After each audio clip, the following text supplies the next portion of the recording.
Welcome to Father and Son. Welcome to you, Tom. This Morning, Tuesday morning, the 15th of March. Well, a couple of weeks ago, you gave us breaking news on this website that there'd been a huge earthquake in Christchurch, which killed, 165 people. But compared to what happened last Friday, it's a minnow, isn't it? Yes, in fact, there's some amazing vision, because of course it wasn't just the earthquake in Japan, it was the tsunami that followed. Caused most of the trouble, I think. There's an incredible shot taken from a news helicopter. I mean, if you've ever wondered what a tsunami out in the ocean looks like, because most people would never see that, it just looks like a big wave, and as a former surfer, I mean, it looks like a perfect wave, except that it is absolutely enormous when you look at it with the scale of something else. Anyway, the devastation... 10 metres or 30 feet high. That's about 3 floors of an office building. Well, it is, although here's the interesting thing. A tsunami out in the ocean is not that big. It was probably only 2 to 3 metres out to sea. The word tsunami in Japanese, and it comes from the Japanese, actually means harbour wave. That is a wave that suddenly gaps up in height when it hits a small confined body of water. And that's what happens with a tsunami. Out to sea where the water is deep, they're relatively small and ships can ride over them, but then once they enter the very shallow water very suddenly, in this case off the coast of Japan, sucks the water back, and then the wave is triple, maybe 4 times in height what the size of the preceding tsunami was. Anyway, without getting into the measurement of it, it was devastating. We've got nuclear issues going on there. Tens of thousands of people have died. Whole communities have been ruined. In the Herald Sun this morning, they showed 6 communities which had, 20,000 people in each of them, before and after. I mean, it was just frightening to look at. Well, and the pictures are eerily similar, of course, to the Boxing Day tsunami almost 7 years ago in another part of Asia. Of course, Japan is a much more developed nation. I think it will bounce back, but I think it's going to take some time. And of course, the other big issue, and it's reflected in the stock market over the past couple of days, is the future for nuclear power. Now, there was a real push here in Australia, especially in the Labor Party, from the right wing to have a debate about it. I've got to say, I reckon post this, we've got 3 reactors in Japan in a critical condition. Well, but all of the experts are saying it's not going to send out any radioactive material that will affect human beings. There's been a huge overreaction, I think, and to think that we would put off any discussion of it in Australia is madness. We do not live in an earthquake zone. Well, that's all true. That's all very true. But the thing is, any debate about nuclear power is almost always about emotion and far less about rationality. And if you go back and remember 3 Mile Island it's in like 79... AFL football. Well, it is like AFL football like that. Except, of course, the AFL is more important. But no, in 86 after Chernobyl and after 79. After 79 in the US, there were no new reactors built for years and years and years. And that wasn't even a meltdown. I mean, that was an incident.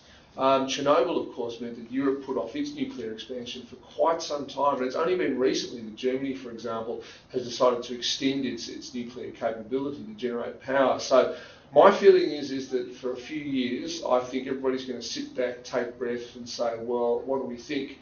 Because nuclear power is always a decision of government, whichever country it's in. And I think governments might be wondering whether or not it is the right thing for them. Well, you might be right, and you've got some history there on your side that says you are, but the overreaction in the press, I think, is just mind-blowing. And I think Australia ought to be progressing to examine whether we have nuclear power. We've got a heck of a lot of land. We're not one of those countries that has earthquakes, and we're on the one plate, aren't we, Australia? Is that right? Well, we are. I mean, look, Australia is the best place to have nuclear power. It's stable tectonically, it's stable politically, it has a significant chunk of the world's known uranium reserves. If you did have to bury nuclear waste, you've got a massive desert with very little in it. I mean, it is one of the best places to do it, but I honestly think that if there was going to be a debate, it will be hijacked by all the emotion, and I think that's understandable, and I'm just saying I think that's what's going to happen. And uranium stocks on the share market have been absolutely crushed the past couple of days. Now, I've got a question for you, Tom. How much CO2, what percentage of CO2 is there in the air? Oh, I think it's 6 or 7% or something like that. Well, it isn't. It's less than 1%. It's less than 1, is it? Yes, and I'm going to post something on the website where this guy's told us how mad we are to even be worrying about climate change. It represents 1% less than 1% of the air, and he concludes that none of it is man-made, other than when we breathe out. And really, it's pie in the sky nonsense. So that'll be interesting. Have a look beyond in a couple of days as soon as we get it up. Well, there's plenty of debate about climate change and is it even happening and is it man-made and whatever. But all I'm saying is for many people, nuclear power is going to be a solution to climate change. It's the only solution, I think. Well, I suspect now it's off the table. So what's interesting, of course, is that some are saying, well, Japan will have no choice but to buy more gas and to buy more coal and so forth and go back to those methods of generating electricity, which they already use. I mean, it was the case that nuclear power was 30%. Anyway, very interesting times, and the problem is, I don't know whether I'll have to go back and do that, with all these houses that have disappeared and the tens of thousands of people that are dead, they won't consume as much power.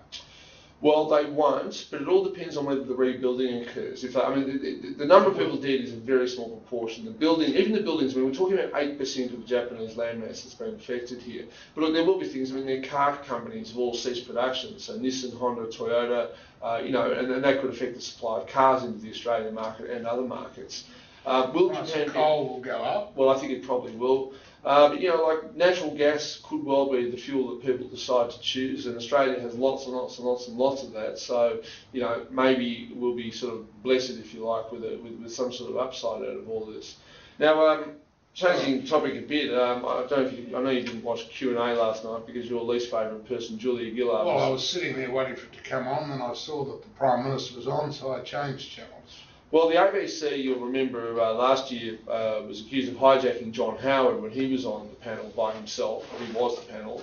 And they put up a question by the former terrorist suspect, David Hicks. Well, the ABC did the same thing again last night. They must be very confident about their government funding and put up a video question by Julian Assange. And he sort of had a veiled threat towards the Prime Minister. They had some information they were going to release. Anyway, it does show the ABC isn't afraid of making life hard for our political leaders, which is a good thing and which is what it should do. She said she knew nothing about it. Well, I suspect she was a bit blindsided by the comment, and given that he was being very cryptic, it's very hard to respond to something when you don't really know what the other person's talking about. He wasn't on the line, was he? No, it was a film video question, so there was no chance to actually have any back and forth between them. But it was interesting, and I do think, when I watch a show like that, and I do find it excellent watching, it shows what a great democracy Australia is, because there aren't many countries on earth where the political leader gets in front of people and takes questions at random for an hour, televised to a nationwide audience. Not knowing what they're going to be. Not knowing what they're going to be. Q&A. Anyway, what was the main thrust of the Q&A? Well, the big issue, of course, people keep coming back to is the carbon tax, and there's the issue of do we need it? Did the Prime Minister lie about it? What's going to be done? Now, if you accept that global warming is real, you probably accept that it had to be done. But the impression I got is that the Prime Minister's slip in the polls down to only a 30% rating suggests that, and what I saw on Q&A, is that people have not forgiven Gillard. And of course, some polls are suggesting that Kevin Rudd would be more popular as Prime Minister. Well, all the polls are saying that. That's quite amazing. On a much brighter note, those of you that went out to Flemington on Saturday, there were over 25,000, which is by far and away the biggest crowd they've had in years, to watch one horse, Black Caviar, who became the first horse to win its first 10 races ever on the Australian turf. It carried 58 kilos and ran the fastest race of the race ever. And it's now going to have two more starts, one start in Sydney, 2 in Queensland, then it'll be back to the spring for Melbourne. Then it'll probably go to Hong Kong, and next year it'll go to the UK. What a fantastic horse. People are comparing it even to Farley.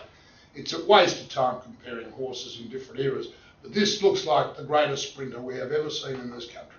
Well, and perhaps on a pessimistic note, Farlap was extraordinarily popular at a time when the economy was doing terribly badly in the Great Depression. Who knows, maybe Black Caviar and other sporting greats can lift people's mood out of what is an increasingly grim situation worldwide.